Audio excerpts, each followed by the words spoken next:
برادران اسلام، السلام علیکم ورحمۃ اللہ وبرکاتہ۔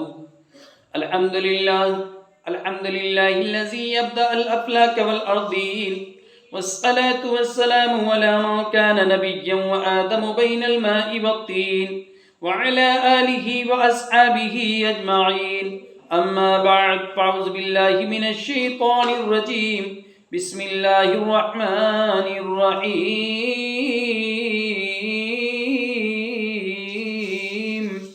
وَرَفَعْنَا لَكَ ذِكْرَكَ صدق اللہ العظیم وصدق رسولہ النبی الامین الکریم، ونحن علی ذلک لمن الشاہدین والشاکرین والحمد للہ رب العالمین۔ میری ملت کے نوجوانوں، میں نے جس آیت مبارکہ کو اپنا عنوان تقریر بنایا، آئیے اس کا ترجمہ پیش کرنے سے قبل فرط عقیدت اور جوش محبت کے ساتھ سرکار ذی وقار احمدی مختار شفیع روز شمار کے دربار گہربار میں عقیدت اور محبت کے ساتھ درود شریف کا نذرانہ پیش کریں۔ پڑھیں بآواز بلند: اللہ رب محمد صلی اللہ علیہ وسلم، نحن عباد محمد صلی اللہ علیہ وسلم، صلاۃ و سلام علیک یا رسول اللہ صلی اللہ تعالی علیہ وسلم۔ میری ملت کے نوجوانوں، میں نے جس آیت مبارکہ کو اپنا عنوان تقریر بنایا ہے، پروردگار عالم ارشاد فرماتا ہے وَرَفَعْنَا لَكَ ذِكْرَكَ، اور اے محبوب ہم نے آپ کے لیے آپ کے ذکر کو بلند کر دیا۔ میری ملت کے نوجوانوں، اللہ عز و جل نے اپنے محبوب کے ذکر کو اپنے محبوب کے لیے بلند کر دیا، تو اب دنیا میں کوئی اس کے محبوب کا ذکر کرے یا نہ کرے، اس پروردگار عالم نے اتنا بلند کر دیا، اتنا بلند کر دیا کہ جہاں جہاں اللہ کا ذکر ہوگا وہاں وہاں اس کے نبی کا ذکر ہوگا، اور کوئی خطہ، کوئی زمین، کوئی مخلوق ایسی نہیں جہاں پروردگار عالم کا ذکر نہ ہوتا ہو۔ تو میری ملت کے نوجوانوں، اللہ عز و جل نے اپنے محبوب کے ذکر کو اتنا بلند کر دیا ہے، اور مصطفیٰ کی آمد سے پہلے بھی اللہ عز و جل کے حبیب صلی اللہ علیہ وسلم کا ذکر ہو رہا تھا۔ توریت میں بھی مصطفیٰ کا ذکر ہو رہا تھا، انجیل میں بھی مصطفیٰ کا ذکر ہو رہا تھا، زبور میں بھی ذکر ہو رہا تھا۔ تمام انبیاء کرام یک بعد دیگر تشریف لاتے رہے اور مصطفیٰ کا ذکر فرماتے رہے۔ کوئی زمانہ ایسا نہیں جہاں مصطفیٰ کا ذکر، کوئی زمانہ ایسا نہیں جس زمانے میں مصطفیٰ کا ذکر نہ ہوا ہو، اور کوئی زمانہ ایسا نہیں ہوگا جہاں مصطفیٰ کا ذکر نہیں ہوگا۔ کوئی خطہ، کوئی ایریا، کوئی علاقہ ایسا نہیں جہاں مصطفیٰ کا ذکر نہ ہو رہا ہو، اور کوئی علاقہ ایسا نہیں ہوگا جہاں مصطفیٰ کا ذکر نہیں ہوگا۔ کیوں؟ پروردگار عالم نے اپنے محبوب صلی اللہ علیہ وسلم کے ذکر کو بلند کیا ہے، اور اتنا بلند کیا ہے، اتنا بلند کیا ہے کہ کوئی کتنا اس کو گھٹانا چاہے تو وہ گھٹ نہیں سکتا۔ میری ملت کے نوجوانوں، رب فرماتا ہے وَرَفَعْنَا لَكَ ذِكْرَكَ، اے محبوب ہم نے آپ کے لیے آپ کے ذکر کو بلند کر دیا، اتنا بلند کیا، اتنا بلند کیا کہ جہاں اے محبوب ہمارا ذکر ہوگا وہاں تمہارا ذکر ہوگا، اذانوں میں ہمارا ذکر ہے تو تمہارا بھی ذکر ہے، ممبروں پر ہمارا ذکر ہے تو تمہارا بھی ذکر ہے، خطیب ہمارا ذکر کرے گا تو تمہارا بھی ذکر کرے گا۔ اتنا میری ملت کے نوجوانوں، پروردگار عالم نے اپنے محبوب کو اتنا بلند کر دیا ہے۔ آج میں آپ کو ایک نئی بات بتانے کے لیے جا رہا ہوں۔ کبھی ابھی میرے آقا صلی اللہ علیہ وسلم کی اس دنیا میں آمد نہیں ہوئی تھی، تشریف آوری نہیں ہوئی تھی، آقا تشریف نہیں لائے تھے، لیکن میری ملت کے نوجوانوں، ہزار سال پہلے بھی مصطفیٰ کا ذکر ہو رہا تھا۔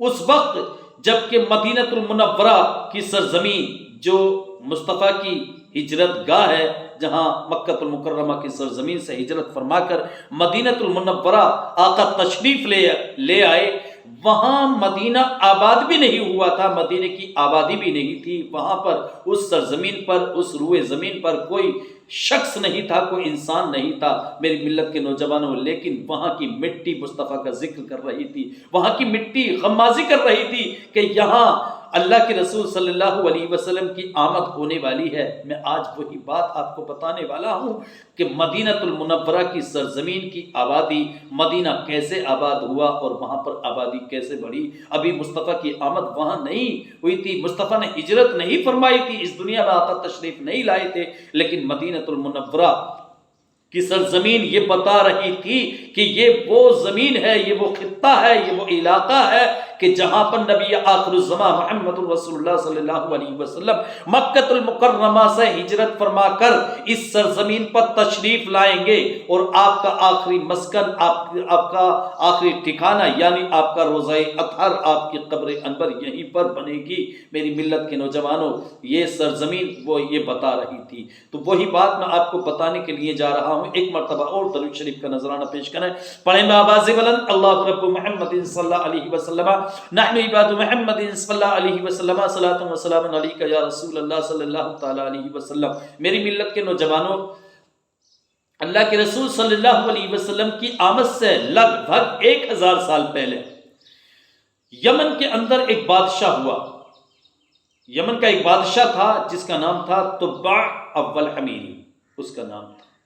لگ بھگ پیارے آقا صلی اللہ علیہ وسلم کی ولادت سے، آپ کی آمد سے 1000 سال پہلے اس نے ایک مرتبہ اپنے ملک کا دورہ کرنا چاہا کہ میں اپنے ملک کے دورے کے لیے نکلوں۔ اس نے اپنی معیت میں اپنے ساتھ 12,000 علماء اور حکما لیے اور 1,32,000 سوار یعنی جو سواری پر موجود تھے ان لوگوں کو لیا، اور 1,13,000 پیادہ یعنی پیدل چلنے والے لوگوں کو اپنے ساتھ میں لیا، اور اس شان و شوکت، اس شاہی عظمت کے ساتھ وہ نکلا اپنے ملک کے دورے کے لیے کہ جہاں بھی وہ جاتا تھا وہاں کے لوگ اس کی شاہی عظمت، شاہی شان و شوکت دیکھنے کے لیے، نظارے کے لیے لوگ اکٹھا ہو جاتے تھے۔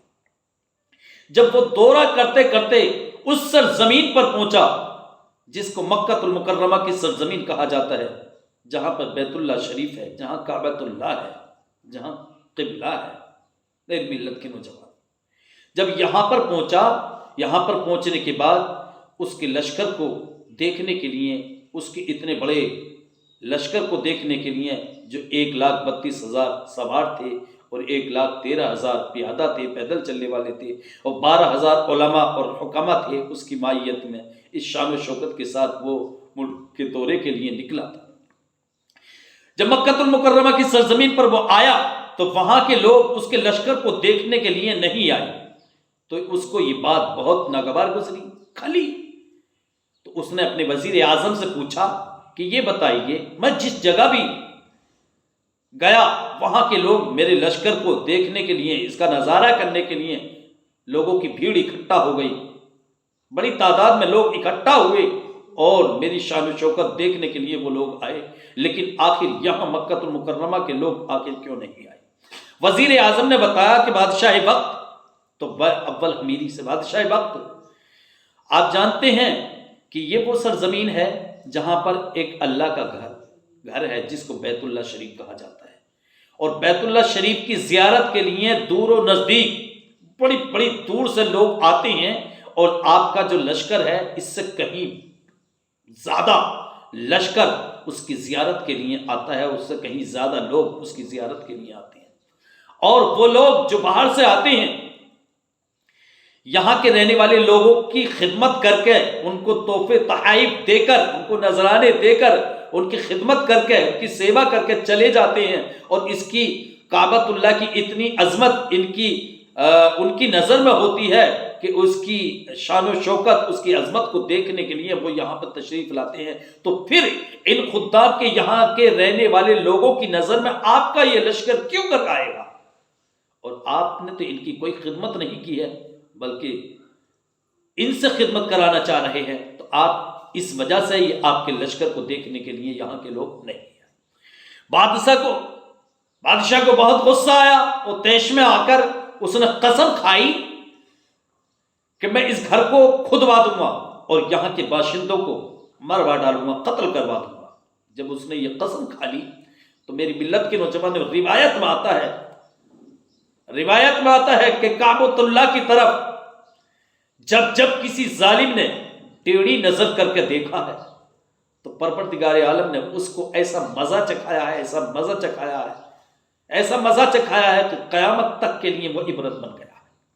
جیسے ایک ابرہہ بادشاہ تھا، 1,60,000 فوج لے کر، 12 جنگی ہاتھی لے کر کعبۃ اللہ کو ڈھانے کے لیے آیا، لیکن پروردگار عالم نے ابابیل کی فوج بھیجی، اور اس ابابیل کی فوج نے ان ابرہہ بادشاہ کے لشکر کو اور اس کے ہاتھیوں کو اور خود ابرہہ بادشاہ کو ایسا نیست و نابود کر دیا، فجعلہم کعصف مأکول، کہ ان کو ایسا بنا دیا جیسے کھائی ہوئی کھیتی، کھایا ہوا بھس، اور قیامت تک کے لیے عبرت بنا دیا کہ اب اس گھر کی طرف کوئی ٹیڑھی نظر کر کے نہیں دیکھے گا۔ کیوں؟ پروردگار عالم نے 3 چیزوں کی حفاظت کی ذمہ داری اپنے سر لی ہے، 3 چیزوں کی حفاظت اپنے ذمہ لی ہے رب قدیم نے۔ وہ کون کون سی ہیں؟ ایک تو کلام مقدس کی، اللہ فرماتا ہے انا نحن نزلنا الذکر وانا لہ لحافظون، کہ بے شک اس قرآن کو ہم نے نازل کیا ہے اور اس کی حفاظت بھی ہم کریں گے۔ اس قرآن کو ہم نے نازل کیا ہے، اس کی حفاظت بھی ہم کریں گے۔ تو پریسوں پر پابندی لگائی گئی، دنیا بھر کی پابندیاں، قرآن پہ پابندی، لیکن اللہ اکبر، اللہ نے ایسی حفاظت فرمائی کہ مسلمانوں کے چھوٹے چھوٹے 10 سال کے بچوں کے سینوں میں قرآن کو رکھ دیا کہ اس طرح حفاظت ہوگی اور قیامت تک کی حفاظت ہوتی رہے گی، کیونکہ اللہ نے وعدہ فرما لیا ہے۔ توریت کا وعدہ نہیں فرمایا، انجیل کا وعدہ نہیں فرمایا، زبور کا وعدہ نہیں فرمایا، اس لیے کہ ان کی حفاظت کی ذمہ داری پروردگار عالم نے ان کے ماننے والوں کے اوپر دی تھی، ان کے علماء کے اوپر دی تھی، لیکن کلام مقدس کی حفاظت کی ذمہ داری رب قدیم نے اپنے اوپر لی۔ انا نحن نزلنا الذکر وانا لہ لحافظون، کہ بے شک اس قرآن کو ہم نے نازل فرمایا ہے اور اس کی حفاظت بھی ہم کریں۔ یقینی طور پر ایک زبر، ایک زیر، ایک آیت، ایک حرف، ہر چیز کی حفاظت۔ قیامت آ جائے گی، اگر کوئی شخص ایک زبر کو بدلنا چاہے، ایک نقطے کو بدلنا چاہے، ایک پیش کو بدلنا چاہے، ایک آیت کو بدلنا چاہے، وہ خود بدل سکتا ہے، لیکن کلام مقدس کے ایک زبر، ایک زیر، ایک پیش، ایک نقطے کو، ایک آیت کو نہیں بدل سکتا، وہ خود تو بدل جائے گا۔ اور دوسری چیز، پیارے آقا صلی اللہ علیہ وسلم کی ذات بابرکت کی ذمہ داری۔ جب آیت مقدسہ نازل نہیں ہوئی تھی تو اللہ کے رسول صلی اللہ علیہ وسلم اپنی حفاظت کے لیے اپنے صحابہ کرام کو ننگی تلواریں دے کے کھڑا کیا کرتے تھے، اور اللہ کے رسول آرام فرماتے تھے، صحابہ کرام پہرا دیتے تھے۔ لیکن اللہ عز و جل نے آیت مقدسہ نازل فرمائی، اے محبوب تمہاری حفاظت ہم کریں گے، ان صحابہ کرام کو ہٹا دو۔ تو قیامت آ گئی میری ملت کے نوجوانوں، لوگ اس دنیا سے نیست و نابود ہو گئے، لیکن اللہ کے رسول صلی اللہ علیہ وسلم کو شہید نہ کر سکے۔ اللہ کے رسول کو تکلیفیں تو دیتے رہے، لیکن حضور کو تکلیف دے کے وہ خود تکلیفوں پہ مبتلا ہو گئے، خود تکلیفوں سے دوچار ہو گئے، اور آخرکار اللہ عز و جل نے اپنے محبوب کی حفاظت فرمائی۔ اور تیسری چیز، کعبۃ اللہ کی حفاظت کی ذمہ داری۔ اللہ نے فرمایا کہ کعبے کی حفاظت ہم کریں گے، 3 چیزوں کی حفاظت کی، کعبے کی حفاظت ہم کریں گے۔ ابرہہ بادشاہ اٹھا، نہ جانے کتنے بادشاہ اٹھے کعبے کو اٹھانے کے لیے، کعبے کو کھدوانے کے لیے، لیکن پروردگار عالم نے ان کو ایسا مزہ چکھایا، ایسا مزہ چکھایا۔ الم تر کیف فعل ربک باصحاب الفیل، اے محبوب کیا تم نے نہیں دیکھا کہ ہم نے ہاتھیوں والوں کے ساتھ میں کیا حال کیا؟ الم یجعل کیدہم فی تضلیل، کیا ہم نے ان کا پلان، ان کا منصوبہ، ان کا جو داؤ تھا وہ خاک میں نہ ملا دیا؟ وارسل علیہم طیرا ابابیل، اور ہم نے ان پر پرندوں کی چھوٹی چھوٹی ٹکڑیاں، چھوٹی چھوٹی فوجوں کو بھیجا، تربیہم بحجارۃ من سجیل، جو پرندوں کی فوجیں ان پر پتھروں کو برسا رہی تھی، فجعلہم کعصف مأکول، اور اس ابرہہ بادشاہ کو اور اس کے لشکر کو بنا دیا ایسے جیسے کھائی ہوئی کھیتی، کھایا ہوا بھوس۔ ملت کے نوجوان قیامت تک کے لیے عبرت بن گیا۔ اب کوئی کعبے کی طرف ٹیڑھی نظر کر کے نہیں دیکھ سکتا۔ تو میں یہ کہہ رہا تھا کہ ایک بادشاہ تھا جس کا نام تھا طباع اول امیری۔ وہ جب اس سرزمین پر پہنچا، مکہ المکرمہ کی سرزمین پر، اور یہاں کے خدام، یہاں کے باشندے، یہاں کے رہنے والے اس کے لشکر کا نظارہ کرنے کے لیے، دیکھنے کے لیے نہیں آئے، تو اس کو غصہ آیا اور اس نے قسم کھائی کہ میں اس گھر کو، یعنی جو کعبۃ اللہ ہے، بیت اللہ ہے، میں اس گھر کو کھدوا دوں گا اور یہاں کے رہنے والوں کو میں قتل کروا دوں گا۔ اس کا قسم کھانا تھا۔ روایت میں آتا ہے میری ملت کے نوجوانوں، بہت غور سے سنیں تو بات سمجھ میں آئے گی، مدینہ کیسے آباد ہوا اور کیسے کیسے لوگ اس دنیا میں آئے۔ جب اس نے قسم کھائی کہ میں مکہ المکرمہ کی سرزمین پر جو کعبۃ اللہ ہے اس گھر کو کھدوا دوں گا، اور یہاں کے رہنے والوں کو، یہاں کے باشندوں کو ایک ایک کر کے میں قتل کروا دوں. تو پروردگار عالم نے اس کو ایسا مزہ چکھایا پوری طور پر کہ اس کی ناک سے، اس کے منہ سے، اس کی آنکھوں سے خون بہنے لگا. اللہ اکبر. اور ایسا بدبو دار مادہ اس کی ناک سے، اس کے منہ سے، اس کی آنکھوں سے بہنے لگا کہ اس کے پاس میں بیٹھنے کی کسی کے اندر طاقت نہیں تھی کہ اس کو برداشت کر لیتا. اللہ اکبر. علاج کیا گیا، بے حد علاج کیا گیا، لیکن افاقہ نہیں ہوا، آرام نہیں ہوا. پھر اس کے لشکر میں جو میں نے بتایا کہ 12,000 علماء، 12,000 حکماء تھے. حکیموں نے علاج کیا لیکن علاج کارگر نہیں ہوا، افاقہ نہیں ہوا، آرام نہیں ہوا. نہ ناک کا خون بند ہوا، نہ آنکھوں کا خون بند ہوا، نہ منہ کا خون بند ہوا. آخرکار جو 400 علماء اس کے لشکر میں تھے، ان 400 علماء کے اندر ایک عالم ربانی تھے. وہ عالم تھے کہ جن کے پاس پروردگار عالم نے، جن کے پاس رب قدیر نے وہ علم عطا فرمایا تھا کہ جس علم کے ذریعے سے وہ سب کچھ جان لیتے تھے. یعنی اللہ کے ولی تھے. یہ کہیے اللہ کے خلیل تھے، اللہ کے دوست تھے. وہ آئے شام کے وقت، انہوں نے دیکھا، نبض دیکھی، اور دیکھنے کے بعد کہا کہ مرض آسمانی ہے، علاج زمین کا ہو رہا ہے. مرض آسمانی ہے اور علاج زمین کا ہو رہا ہے. کہتے ہیں عالم ربانی، اللہ کے ولی، اے بادشاہ وقت تبا اول امیری، اگر آپ نے اپنے کسی غلط کام کی نیت کی ہے تو فوراً توبہ کر لیجیے. وہ جان گئے کہ اس نے غلط ارادہ، اس کی نیت میں فطور پیدا ہوا ہے، کہ اگر آپ کے دل میں کوئی غلط ارادہ پیدا ہوا ہے تو اس غلط ارادے سے فوراً توبہ کر لیجئے. بادشاہ نے اپنے دل میں توبہ کی، کعبے کو کھدوانے سے اور مکہ المکرمہ کی سرزمین پر رہنے والے لوگوں کو قتل کروانے سے توبہ کا کرنا ہوا تھا کہ وہ خون منہ اور ناک اور آنکھوں سے بند ہو گیا. جب اس کو آرام ہوا تو صحت کی خوشی میں اس نے ایک ریشمی شاندار کعبۃ اللہ پر غلاف چڑھوایا. سبحان اللہ. اور مکے کا ہر شخص، مکے کے ہر باشندے کو 7 اشرفیاں تھیں نذرانے کے طور پر، اور 7 ریشمی جوڑے نظر کیے. سبحان اللہ. یہ خدمت جب کی اس نے صحت کی خوشی میں، اور یہ خدمت کرنے کے بعد پھر وہ اپنے لشکر کو لے کے اس سرزمین کی طرف روانہ ہوا جس سرزمین پر آج مدینہ المنورہ آباد ہے. سبحان اللہ. ابھی مدینہ آباد نہیں تھا. مدینہ کیسے آباد ہوا میں یہ بتانا چاہتا ہوں. مدینے کی سرزمین پر مصطفیٰ کا ذکر ہو رہا تھا لیکن مدینہ آباد نہیں تھا. مدینے کے ذرات مصطفیٰ کا ذکر کر رہے تھے لیکن مدینہ آباد نہیں تھا. مدینے کی مٹی مصطفیٰ کا ذکر کر رہی تھی لیکن مدینہ آباد نہیں تھا. سبحان اللہ. سبحان اللہ. نبی ملا ہے تو کیسا ملا ہے، نبی ملا ہے تو کیسا پاورفل ملا ہے.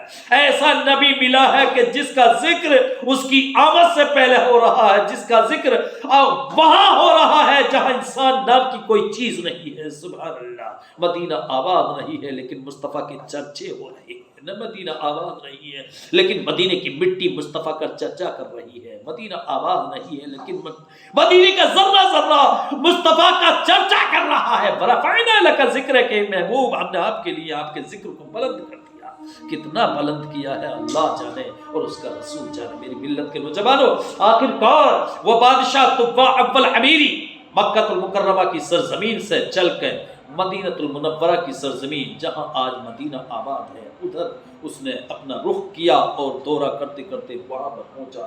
اور جب وہاں پر پہنچا، جو آپ طباع اول امیری کے ساتھ 400 علماء تھے، ان علماء نے وہاں کی مٹی کو سونگا. سبحان اللہ. اور سونگا، دیکھا، اور دیکھنے کے بعد اس مٹی کو توریت کے مطابق پایا، اس مٹی کو انجیل کے مطابق پایا، اس مٹی کو زبور کے مطابق پایا. کیونکہ توریت، انجیل اور زبور کے اندر سب کچھ لکھ رکھا تھا کہ جس سرزمین پر مصطفیٰ ہجرت فرما کے جائیں گے وہ ایسی مٹی ہوگی، وہ ویسی مٹی ہوگی، اس کا کلر ویسا ہوگا، اس کا رنگ ویسا ہوگا وہاں، اور اس کے اندر ایسی خوشبو آئے گی۔ میری ملت کے نوجوانوں، ان 400 علماء نے مدینہ المنورہ کی مٹی کو سونگا اور دیکھا، اور دیکھنے کے بعد یہ فیصلہ کر لیا یہ تو وہی سرزمین ہے، یہ تو وہی مٹی ہے جہاں مصطفیٰ کے قدم آنے والے ہیں۔ واہ سبحان اللہ، جہاں مصطفیٰ ہجرت فرما کر آنے والے ہیں، مدینہ المنورہ کی سرزمین مکہ المکرمہ میں پیدا ہوں گے مصطفیٰ، اور ہجرت فرما کر اسی سرزمین پر جس کا نام مدینہ المنورہ ہے، اسی سرزمین پر آئیں گے۔ ان 400 علماء نے جب مٹی کو سونگا اور اس کے کلر کو دیکھا، اس کے رنگ کو دیکھا، تو بادشاہ سے کہا، بادشاہ آپس میں مشورہ کیا ان 400 علماء نے کہ ہم عہد کرتے ہیں، ہم وعدہ کرتے ہیں سب مل کے کہ ہم اس دنیا میں کسی خطے میں جا کے نہیں رہیں گے تو یہی رہیں گے، ورنہ کہیں نہیں رہیں گے، اور ہمیں اپنے آخری سانس تک، آخری دم تک یہی رہنا ہے۔ میری ملت کے نوجوانوں، اور انہوں نے طے کیا کہ اگر ہماری زندگی میں مصطفیٰ یہاں تشریف لے آئے تو ہماری قسمت کی معراج ہو جائے گی، اور اگر ہماری زندگی میں ہماری قسمت میں نے یاوری نہیں کی، ہماری مدد نہیں کی، ہماری زندگی میں مصطفیٰ یہاں تشریف نہیں لائے، تو زندگی ہماری قبروں کے اوپر تو مصطفیٰ کی جوتیوں کی خاک اڑ کے کبھی نہ کبھی پڑ ہی جائے گی، جو ہماری نجات اور ہماری بخشش کے لیے کافی ہوگی۔ میری ملت کے نوجوانوں، ان 400 علماء نے جب یہ طے کر لیا تو بادشاہ طبہ اول حمیری نے ان 400 علماء کے لیے 400 گھر بنوائے۔ سبحان اللہ، 400 گھر بنوائے، اور جو عالم ربانی تھے ان کے لیے ایک اچھا مکان بنوایا، اور اچھا مکان بنوانے کے بعد ایک 2 منزلہ عمارت بنوائی، اور اس عمارت کو کہا کہ یہ عمارت نبی آخر الزمان میرے پیارے آقا حضرت محمد مصطفیٰ صلی اللہ علیہ وسلم کے لیے ہے، اور میں ان پر ایمان لا چکا ہوں، میں ان کا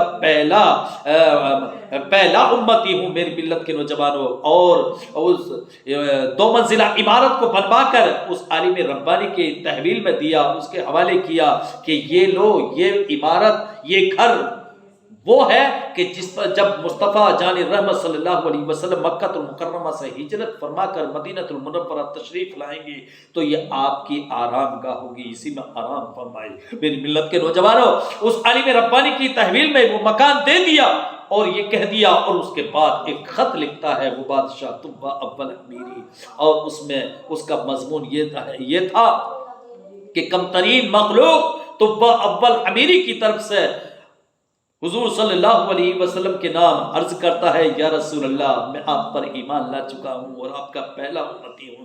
یا رسول اللہ، یہ مکان میں نے آپ کے لیے بنوایا ہے، اور آپ جب ہجرت کر کے تشریف لائیں تو اس میں آرام فرما ہوں اور اسی میں آپ رہیں۔ یا رسول اللہ، میدان محشر میں آپ مجھ کو فراموش نہ فرمائیے گا، میری شفاعت فرمائیے گا، اور میں ایمان لاتا ہوں اور اقرار کرتا ہوں کہ اللہ وحدہ لا شریک ہے، اللہ ایک ہے، اور آپ اس کے سچے رسول ہے۔ میری ملت کے نوجوانوں، یہ ایک خط لکھا اس بادشاہ نے، طبہ اول حمیری نے، اور اس خط کو لکھ کے جو عالم ربانی تھے 400 علماء کے اندر، ان کو دے دیا اور وصیت کی کہ میرا یہ خط مصطفیٰ جان رحمت پیارے آقا صلی اللہ علیہ وسلم تک پہنچنا چاہیے، اگر آپ کی زندگی میں مصطفیٰ تشریف لے آئے تو آپ پہنچا دینا، اور اگر آپ کی زندگی میں تشریف نہ لائے تو اپنی اولاد کو وصیت کر کے جانا کہ نسل بعد نسل میرا یہ خط مصطفیٰ جان رحمت تک پہنچ جانا چاہیے۔ میری ملت کے نوجوانوں، اور بادشاہ وہاں سے چل دیا، اور چلنے کے بعد میری ملت کے نوجوانوں،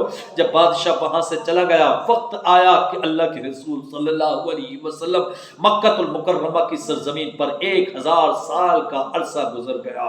جب 1000 سال کا عرصہ گزرا، اللہ کے رسول کی آمد ہوئی، مصطفیٰ جان رحمت مکہ المکرمہ کی سرزمین پر پیدا ہوئے، جب آپ کی ولادت ہوئی، اور 1000 سال کے بعد اللہ کے رسول مکہ المکرمہ کی سرزمین سے ہجرت فرما کر مدینہ المنورہ کی سرزمین کی طرف رواں تباہ ہوئے۔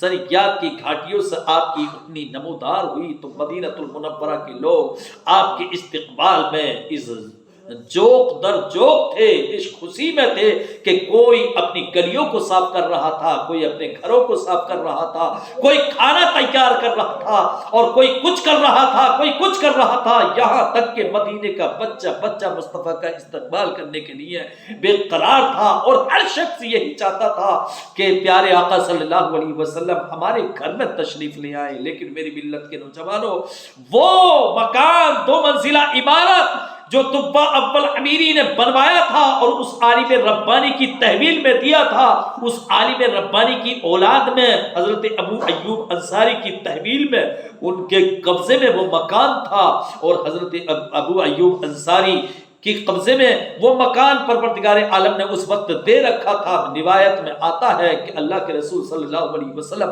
جب مدینہ المنورہ کی سرزمین پر تشریف لائے تو مدینے کا ہر شخص یہ چاہ رہا تھا کہ آقا ہمارے گھر میں آرام فرما ہو، آقا ہمارے گھر تشریف لائے۔ لیکن میرے آقا فرماتے ہیں کہ میری اٹھنی کی نکیل کو چھوڑ دو، میری اٹھنی کی نکیل کو چھوڑ دو، اللہ کے حکم سے میری اٹھنی جہاں بیٹھ جائے گی میں وہی ٹھہر جاؤں گا، میری وہی آرام گاہ ہوگی۔ آخرکار جب اللہ کے رسول نے یہ حکم دیا کہ میری اٹھنی کی نکیل کو چھوڑ دو، میری اٹھنی جہاں اللہ کے حکم سے بیٹھ جائے گی میں وہی آرام کروں گا، وہی ٹھہر جاؤں گا۔ آخرکار نتیجہ یہ ہوا جب حضرت ابو ایوب انصاری کا گھر آیا اور وہ 2 منزلہ عمارت جو تبا اول امیری نے اللہ کے رسول صلی اللہ علیہ وسلم کے لیے بنوایا تھا اور اس عالم ربانی کے لیے دیا تھا، اور اس عالم ربانی کی اولاد میں حضرت ابو ایوب انصاری کی تحویل میں اس وقت یہ مکان تھا۔ میری ملت کے نوجوانوں، جب حضرت ابو ایوب انصاری کا گھر آیا، یعنی وہ بنوائے ہوئی 2 منزلہ عمارت آئی، تو آپ کی اٹھنی بیٹھ گئی۔ اللہ کے رسول اٹھنی سے اتر گئے، اور اترنے کے بعد حضرت ابو ایوب انصاری کے گھر تشریف لے آئے۔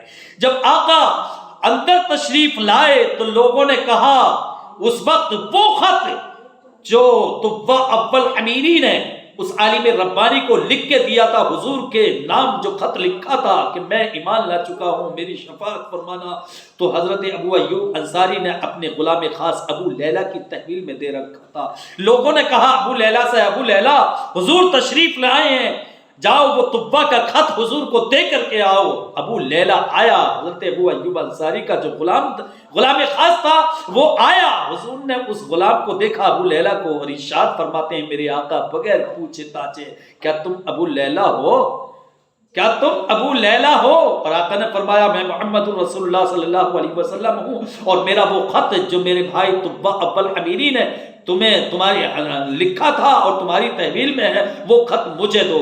آقا صلی اللہ علیہ وسلم نے وہ خط لیا اور خط پڑھ کے دیکھا تو میری ملت کے نوجوانوں اس کا وہی مضمون تھا جو میں نے پیچھے آپ کو بتایا۔ آقا صلی اللہ علیہ وسلم نے خط پڑھ کے کہا کہ بھائی تبا کو آفری اور شاباش ہو، وہ ایمان لے آئے ہیں، وہ میری پہلی امت ہیں میری ملت کے نوجوانوں۔ اور اس کے بعد اس طرح سے یہ مدینہ المنورہ کی سرزمین آباد ہوئی، اور آقا یہاں تشریف لائے۔ اللہ کے رسول صلی اللہ علیہ وسلم کے قدموں سے اس مدینہ المنورہ کو عظمت ملی، برکتیں ملی، رفعتیں ملی، سربلندیاں ملی۔ قرآن فرماتا ہے وَرَفَعْنَا لَكَ ذِكْرَكَ، اے محبوب ہم نے آپ کے لیے آپ کے ذکر کو بلند کر دیا، اتنا بلند کر دیا کہ آپ کی آمد سے پہلے بھی بلند تھا، آپ کے جانے کے بعد بھی بلند رہے گا، اور ہر دور میں آپ کا چرچا ہوتا رہے گا۔ آپ اس دنیا میں نہیں تشریف لائے تھے تب بھی چرچا، آپ اس دنیا سے روپوش ہو جائیں گے تب بھی چرچا، یعنی جب ہمارا ذکر ہوگا تب آپ کا چرچا ہوگا۔ وَرَفَعْنَا لَكَ ذِكْرَكَ، اے محبوب ہم نے آپ کے لیے آپ کے ذکر کو بلند کر دیا۔ تو میری ملت کے نوجوانوں یہ وہ بات تھی جو شاید بہت کم لوگوں نے یہ سنی ہوگی۔ اسی پہ میں اپنی تقریر ختم کرتا ہوں۔ استغفر اللہ ربی من کل ذنب واتوب الیہ وما علینا الا البلاغ المبین۔ السلام علیکم۔